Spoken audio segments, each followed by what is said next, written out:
안녕하세요. 자, 선생님들, 2025 유아이명이 끝나고 이제 2026 유아이명을 준비하고 계시는 선생님들 계시잖아요. 근데 올해 시험 문제 봤더니 전부 사고형 문제잖아요. 자, 이처럼 그런데 이지선 유아이명, 이거 지금 기출변형 예습 개인가에반에서 현재 진행하고 있는 그런 문제들이에요. 자, 2025 유아이명 문제는 전부 사고형 문제였거든요. 그래서 이지선 유아이명에서 이것처럼 이렇게 저희는 전부 사고형 문제예요. 또 지문이 일단 사고형 문제는 길거든요. 자, 지문이 긴 사고형 문제. 근데 사고형 문제도 지문만 긴 걸로 승부할 수는 없어요. 이거는 대학교 수준의 예리한 통찰력이 들어가 있는 문제라야 해요. 선생님들을 골탕 먹이기 위한 문제를 내는 거는 그거는 또 안 되죠. 정말 적중하는 실제 시험 문제와 너무 유사한 그런 문제를 저희는 계속해서 드리고 있잖아요. 근데 한 가지 고민이 있어요, 선생님들. 뭐냐 하면 문제를 풀려고 하니까 이론을 모르는 거예요. 아니, 이론을 하나도 모르는데 어떻게 풀지? 막 그런 생각이 있으실 거예요. 그리고 지금 여기 이제 문제도 있지만은 또 여기 해설에 보시면은 이제 요 앞 시간에 이제 풀었던 건데, 자, 해설 같은 경우에도 보시면은 이런 거 글을 다 쓰는 거거든요. 자, 글을 다 쓰는 건데, 와, 이런 문제를 어떻게 풀지? 어떻게 쓰지? 막 이런 생각이 드시잖아요. 자, 처음에는요, 왜 우리가 문제를 풀 때 처음에 당장 시험장에 들어갈 사람처럼 그렇게 문제를 풀지 못하죠. 상반기에는 우리는 기본서도 보지만 암기도 하고 문제도 함께 풀어요. 이게 같이 돼야 저절로 외워지고 이러는 거지. 이론 먼저 쫙 공부하고 그 다음에 뭐 쫙 암기하고 그 다음에 쫙 문제 풀고 이러려고 그러면은 암기할 때 돼서는 앞에 이해한 내용을 싹 까먹고 없는 거예요. 자, 그게 아니고 이 문제를 통해서 내용을 또 이해하는 겁니다. 자, 지금 여기 10번 문제에 보면은 동화와 조절을 쓰는 거거든요. 예를 들면 자, 그러면 요 오늘 푸는 한 10번 문제를 좀 보시면은 자, 여기 10번 문제가 있는데 여기 나 지문이 있어요. 자, 나 지문이 있거든요. 자, 여기 나 지문을 한번 좀 보실게요. 보시면은 여기 선생님 스티로폼이 물에 떠 있는 거 보고 선생님 이렇게 커다란 게 왜 물에 떠 있죠? 그러면서 큰 거는 가라앉아야 되는데 막 이런 행동을 하는 거예요. 자, 여기에 이 아이의 대화 속에 동화와 조절 이런 게 인지적 갈등 이런 게 여기에 다 들어있는 거예요. 근데 이제 기본서만 보면 동화, 조절, 인지적 갈등 이것만 외우니까 이런 사례를 같이 봐야 진짜 동화, 조절, 인지적 갈등이 이해가 되는 거예요. 이해되시죠? 자, 그래서 이 문제를 풀어보면서 여기 답에 보시면은 동화, 조절 이런 거를 사례랑 결부시켜서 개념을 딱 쓰는 거예요. 자, 그러면 선생님들이 저하고 처음에 공부를 하시면 그냥 교과서에서 보시면 동화, 조절, 인지적 갈등 이런 게 그냥 죽어있는 글자에 불과해요. 그런데 이렇게 문제를 통해서 사례를 보면서 답을 한번 써보시면 이제 동화, 조절이 뭔지 훨씬 깊이 있게 이해가 되는 거예요. 실제 시험 문제에서는 이렇게 응용한 문제로 시험이 나거든요. 자, 그러니까 1월부터는 어떻게 공부해야 될까요? 지금 공부 처음 시작했는데 이거를 막 100% 잘 쓰면 벌써 작년에 합격했어야지 왜 공부하고 있어요. 그러니까 안 써지는 것에 지금 스트레스를 받을 필요는 있다 없다? 전혀 없어요. 어떻게 하셔야 될까요? 지금은 이 문제를 보면서 제 강의를 듣고 이해가 가시면 된 거예요. 그걸로 된 겁니다. 자, 그래서 제 강의를 듣고 이해가 가시면 내가 공부를 잘하고 있구나 이렇게 생각하시면 돼요. 자, 이해를 하시면서 그 다음에 뭘 하시면 될까요?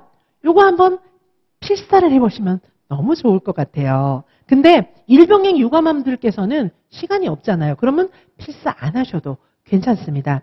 자, 그래서 선생님들께 공부 방법 추천해 드리는데요. 저희는 1월부터 문제를 풉니다. 그것이 정석이기 때문입니다. 그런데 1월에 푸는 문제는 의미가 무엇일까요? 왜 문제를 풀까요? 이론을 더 생생하게, 더 잘 이해하기 위해서 이론 강의의 연속선상이라고 생각하시면 됩니다. 자, 다시 한번 말씀드리면 문제는 1월부터 풀어야 됩니다. 7, 8월부터 문제를 이제 풀기 시작하면 문제가 조금 풀어지나? 이런 생각할 때 시험장에 끌려 들어가야 됩니다. 그러면 답은 뻔하죠. 떨어지는 거예요. 자, 그래서 1월부터 문제를 익숙하게 보셔야 돼요. 늘 본 거는 할 줄 알게 됩니다. 선생님 어렸을 때부터 계속 봤던 거는 안 해봐도 할 줄 알게 되잖아요.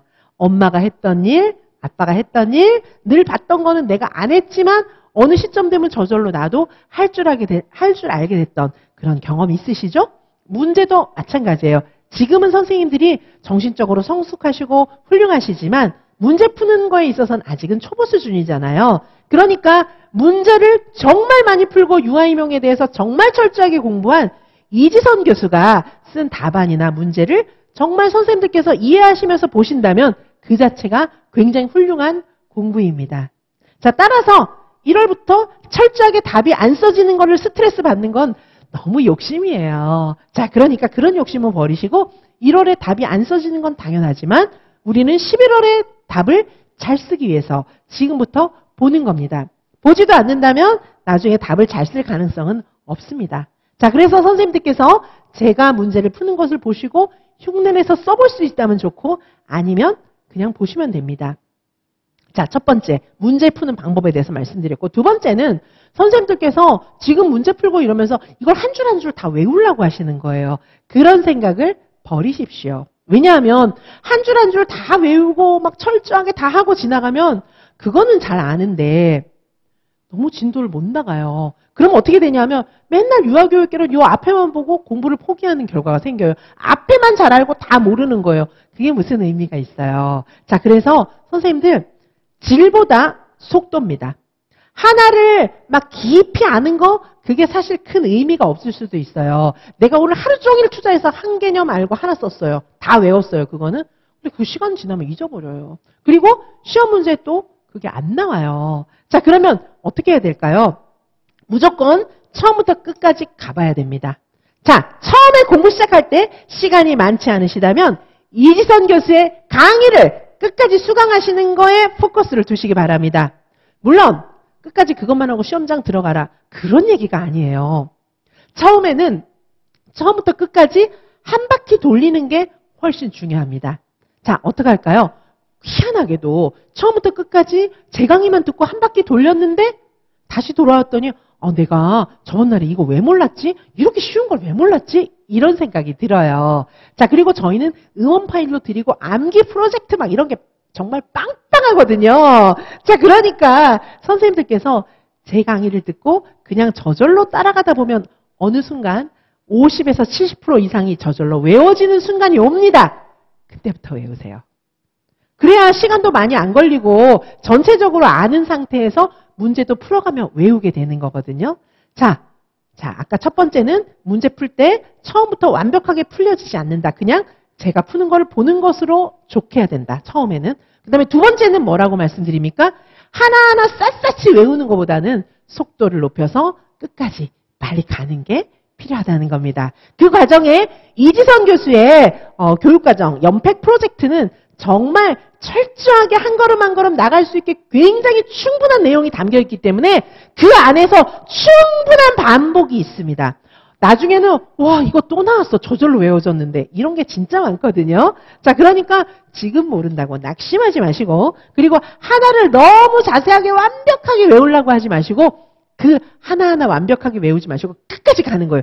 무조건 끝까지 가는 거예요. 자, 그러면 끝까지 돌아가고 나면 처음부터 끝까지 몇 번 돌리면 나중에는 와 내가 왜 몰랐지? 이거 왜 몰랐지? 이런 것들이 3반은 넘습니다. 그런데 처음부터 막 외우려면 저절로 외워질 거를 하루 종일 나 그거 하면서 나가 떨어지는 거예요. 그러면 끝까지 가보지도 못하고 앞에만 요만큼 하다가 와 유아인명 너무 힘들어 나는 공부머리가 아닌가 봐 이러시는 거예요. 자, 그러시지 말고요. 자, 저를 따라서 문제 중심으로 물론 이론도 정말 자세하게 설명해드리고 암기도 철저하게 해드려요.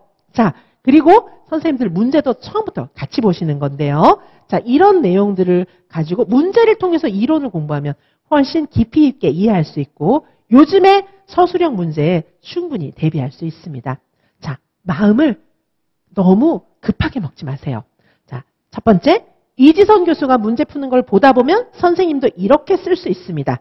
두 번째, 하나에 너무 집착하지 말고 끝까지 강의를 끝까지 듣고 끝까지 가보는 거가 우선 목표다. 그거를 기억하세요. 상반기에 명심하실 거 너무 급하게 가지 마시기 바라겠습니다. 자, 초수생 선생님들을 위한 그런 제안입니다. 그리고 N수생 선생님들을 위해서는 저희 이지선 유아인명에서는 이제 1월부터 수석 암기장 강력하게 나갑니다. 1월부터 수석 암기장 강의와 난이도 높은 문제풀이 들어갑니다. 자, 초수생 선생님과 N수생 선생님들을 위한 모든 강의와 모든 문제가 완벽하게 준비되어 있는 이지선 유아이명입니다.